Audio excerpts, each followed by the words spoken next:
भाईजान ये घर देखे कितना खूबसूरत लग रहा है ना। माशाल्लाह। ऊपर वाले ने चाहा तो हम भी अपनी बेगम के साथ ऐसी आलीशान घर में रहेंगे। तो बुला लो अपनी बेगम को। अरे भाईजान, क्योंकि अब से ये जमीन वक्फ की प्रॉपर्टी है।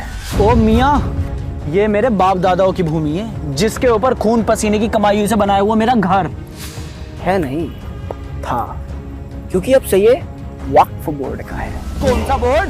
वक्फ बोर्ड यानी कि मैं जिस भी जमीन पर हाथ रखकर ये बोल दूं कि मेरा मानना है या मुझे लगता है कि ये जमीन आज या कई सालों पहले किसी मुसलमान के पास थी जिसने इसे वक्फ को दान कर दिया था, तो अब से उस जमीन पर अल्लाह का अधिकार है और उसकी देखरेख का काम हमारा है। क्या बात कर रहे हो भाईजान? क्या सबूत है तुम्हारे पास कि ये जमीन तुम्हारी है? हाँ हाँ, क्या सबूत है तुम्हारे पास इस जमीन की मलकियत का? इस जमीन का एक एक कागज मेरे पास है और अगर तुझे ऐसा लगता है कि ये जमीन तेरी है तो अपने कागज दिखा और ओनरशिप प्रूफ कर।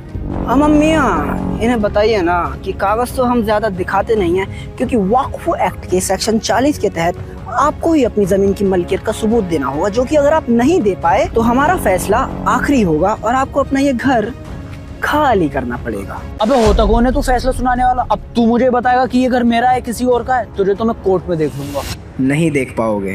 हम अम्मियाँ, इस खलीफा को तो सेक्शन 85 भी नहीं पता, जिसके हिसाब से वक्फ के मसलों में दूसरा कोई भी कोर्ट दखल अंदाजी नहीं कर सकता और ना ही तू वहाँ जा सकता है। और अगर मेरे फैसले से कोई भी दिक्कत है तो अपने कागज दिखाने हमारे ही वक्फ ट्रिब्यूनल में आ जाना। अबे कैसा एक्ट है यार ये? तेरे खिलाफ लड़ने के लिए तेरे ही लोगों के पास जाना पड़ेगा। अब यही तो कट है जिस पे दुनिया पट है। आ मेरी जान। अल हबीबी, अल हबीबी, अल हबीबी, वल्लह वल्लह। भाईजान एक तो हो गया, पर बाकी बेगमों के लिए और कुछ तलाश करें।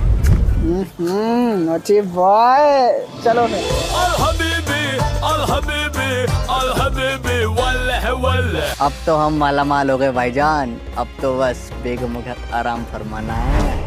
अभी कहाँ मियाँ, समय आ गया है मकसद को बड़ा करने का और इसकी शुरुआत होगी दिल्ली सल्तनत से। एक सर्वे के मुताबिक दिल्ली का 77% एरिया वक्फ के अंडर में आता है, जिसमें शामिल है CGO complex check, Jawaharlal Nehru stadium, अगला Delhi high court, Delhi public school, IGI airport. Check. भाईजान दिल्ली सल्तनत तो लगभग हो ही चुका है, अब अगला क्या?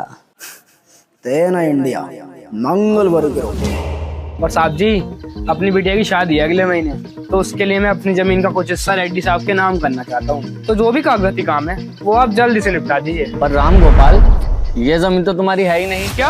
हाँ, हमारे रिकॉर्ड में तो तुम्हारे क्या, तुम्हारी पूरी गाँव की जमीनें वक्फ बोर्ड की दिख रही हैं और उनके बोर्ड से एनओसी लाए बिना तुम इसे बेच नहीं सकते। ऐसा लगाओ साहब, मेरी बेटी की शादी रुक जाएगी और कुछ नहीं है मेरे पास।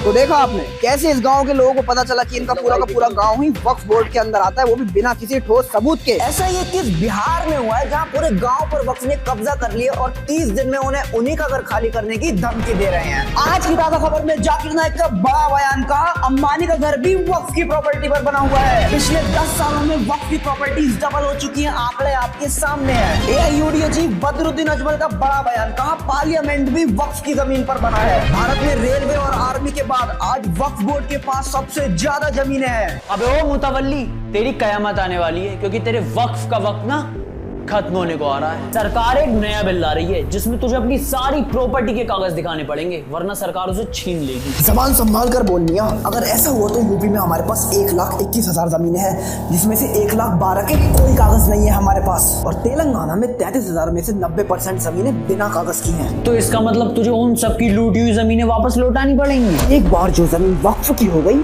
तो कयामत के दिन तक वो वक्फ ही रहेगी।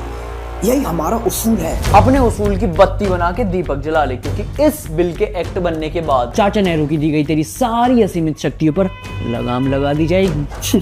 कैसी लगाम? मम्मी यार, तुझे तो वक्फ अमेंडमेंट बिल 2024 के बारे में कुछ पता ही नहीं है। पहले जैसे तू किसी भी जमीन को वक्फ बोर्ड के बता देता था बिना किसी लीगल डॉक्यूमेंट के, वो पावर अब तुझसे छीन ली जाएगी।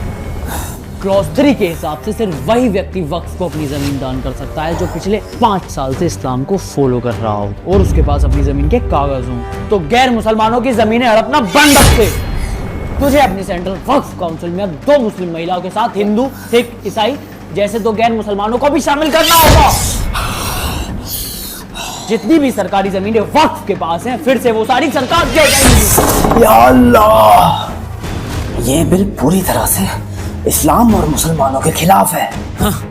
तेरे वक्फ ट्रिब्यूनल में जो 40,000 से ज्यादा पेंडिंग केसेस पड़े हैं ना, उसमें से 10,000 तो खुद मुसलमानों ने किए हैं, जिनकी जमीन तूने हड़प रखी है। और जितनी पावर हिंदुस्तान में वक्फ के पास है उतनी पावर किसी इस्लामिक कंट्री में वक्फ के पास नहीं है। ये बिल एक्ट बन जाए, ऐसा हो नहीं सकता, मैं ऐसा होने नहीं दूंगा।